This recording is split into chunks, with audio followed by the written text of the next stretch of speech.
देख 19 दिसंबर 2019 के अंदर यूनिट नंबर 4 में अड़ी मार्क का क्वेश्चन है equivalent number of unit. Already इसके ऊपर हमने सम्स वगैरह किए हैं, बट एक बार रिकॉल कर लेते हैं।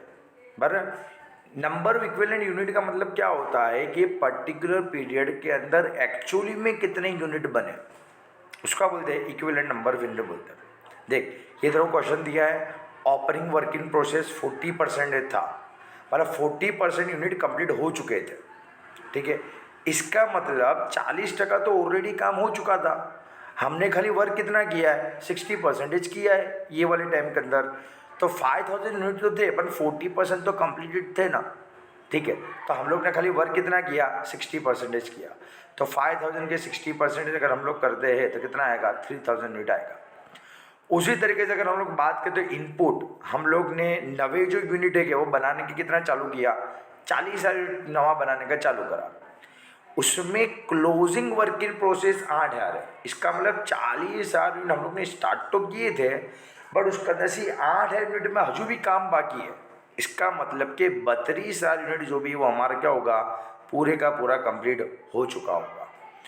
अगर उसी तरीके से हम लोग देखें तो क्लोजिंग वर्क इन प्रोसेस है, उसके अंदर कितना काम हुआ ये बार 60% हुआ, तो 60% अभी काम हुआ ना, तो 8,000 इंटू 60% करेंगे तो देख कितना आएगा 4800 आएगा।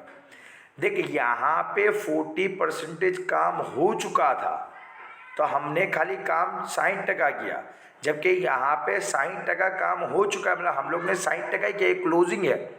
ऑपरिंग में क्या करने का 100 में से माइनस कर देने का, ना क्लोजिंग के अंदर जो भी परसेंट तेरे को दिया गया है वही तेरे को ले लेने का। तो देख ये 3000 प्लस 32,000 प्लस 4800 तो कितना 39,800 आएगा। बराबर, अब ये 32,000 अगर हमारे को दूसरी तरीके से देखना तो हम क्या देख सकते हैं, तो देख टोटल हम लोग ने इंट्रोड्यूस कितना किया था, तो भाई टोटल हम लोग ने ट्रांसफ़र कितना किया 37,000, उसमें से 5,000 ये तो बचेंगे कितने 32 बचेंगे ना। ठीक है, ये 32 हम लोग दूसरी तरीके से भी ला सकते हैं, नॉर्मल सा सिंपल सा लॉजिक कि भाई 40,000 हम लोगों ने क्या किया हुआ था इंट्रोड्यूस किया था, उसमें से 8,000 जो भी है वो हम लोग ने क्या किया क्लोजिंग है, तो हम लोग ने कितना काम किया 32 पे काम किया। बराबर, उस पर तो पूरा कंप्लीट काम किया तो 32,000 आओ। ठीक है, ये हम लोग ने कर दिया तो क्या मिला इक्विवेलेंट प्रोडक्शन 39,800 मिला। ठीक है, अभी सपोज सबले तेरे को ऐसा पूछे कि कॉस्ट पर यूनिट कितना है, ठीक है, तो ये तो इक्विवेलेंट नंबर ऑफ यूनिट लिख लिया अपने। अब सपोज सबले क्वेश्चन के अंदर ऐसा बोलते कि भाई टोटल यूनिट बनाने का खर्चा 3,98,000 रुपीज़ हुआ, तो एक यूनिट बनाने का खर्चा कितना था, हम लोग क्या करेंगे 3,98,000 है डिवाइड बाय क्या कर देने का 39,800 कर देने का। कॉस्ट पर यूनिट ढूंढना होवे तो, पर यहाँ पे इक्विवेलेंट प्रोडक्शन बोला है, कॉस्ट पर यूनिट किस तरीके से करने का देख वो ही बता देता हूँ। नेक्स्ट क्वेश्चन हम लोग देख देख जैसे कि ये क्वेश्चन है ठीक है, यहाँ पे इक्विवेलेंट प्रोडक्शन तो ढूंढना है, बट यहाँ पे देख तेरे को बोल दिया है क्या बोला हुआ है कि भाई स्टार्टिंग के अंदर वर्क इन प्रोसेस देखो ओपनिंग बोला है कितना आएगा 200 यूनिट है। ठीक है, तो यहाँ पर जो हम लोग क्या करेंगे 200 यूनिट लिख देंगे, ओपनिंग स्टॉक हम लोग ने लिख दिया। देख क्या बोला हुआ है यहाँ पे, क्या बोला है 100% मटीरियल पे काम हुआ है, 40% लेबर ने ओवरहेड पे काम हुआ है।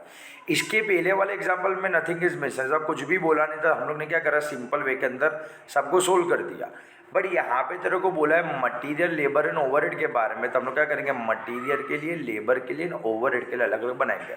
उसके पहले कुछ भी नहीं बोला था, डायरेक्ट हम लोगों ने क्या करा परसेंटेज निकाल दिया और हमारा को यूनिट मिल गया था।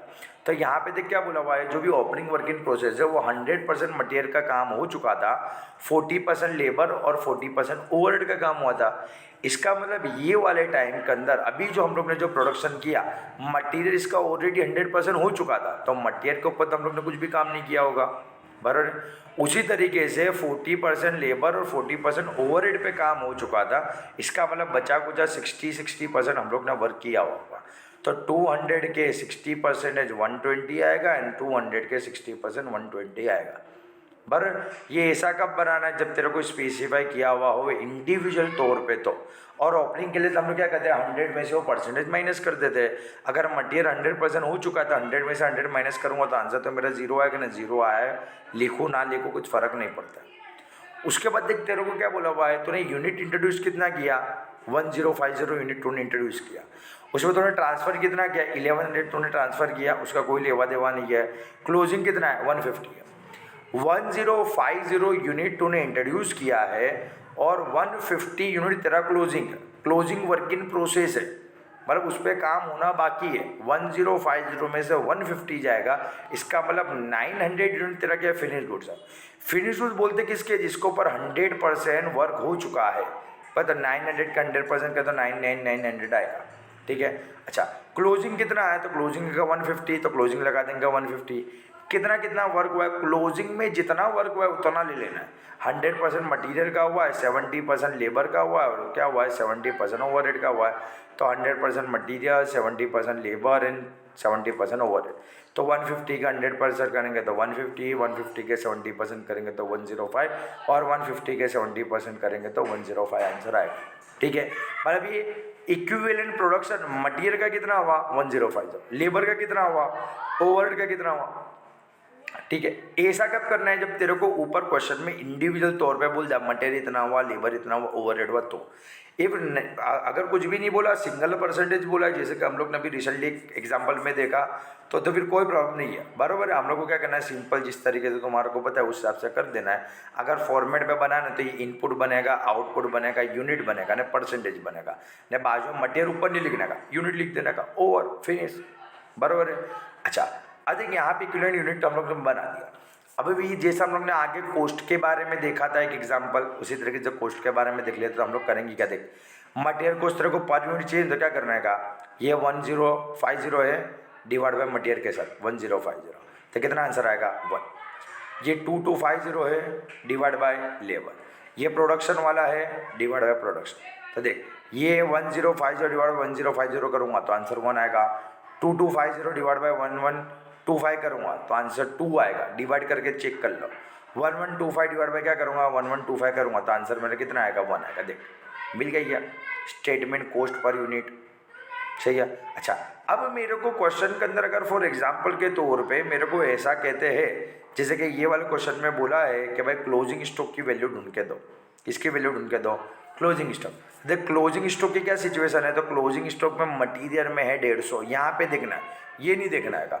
परसेंटेज निकालने के बाद ये 150 है, 105 है एंड 105 है, तो मैं क्या करूँगा, ये 150, 105 और 105, इसका कोस्ट पर यूनिट कितना आएगा 1 आएगा, उसका 2 आएगा, उसका 2 आएगा।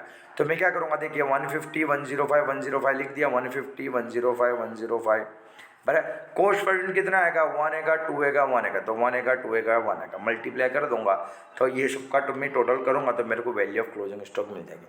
अगर मेरे को वैल्यू ऑफ ओपनिंग स्टॉक बोले तो क्या करूँगा, लेबर को 120 और ये 120 जो भी है उसका क्या करूँगा मल्टीप्लाई करूँगा। अब यहाँ पे मटेरियल तो है नहीं ना, तो खाली क्या करूँगा लेबर और ओवरहेड का मल्टीप्लाई करूँगा। लेबर है 2 रुपये, ये है 1 रुपये।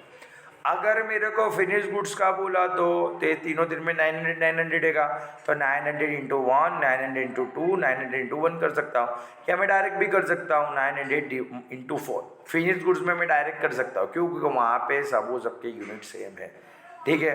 एक सिंपल वे के अंदर तुम्हारे को समझाएगा इक्विवेलेंट यूनिट दोनों तरीके से। एक बार देख लेना, भले प्रोसेस अकाउंट के साथ आता हुए या ना आता हुए, पर किया हुआ होगा तो हमारे को टेंशन ना रहे।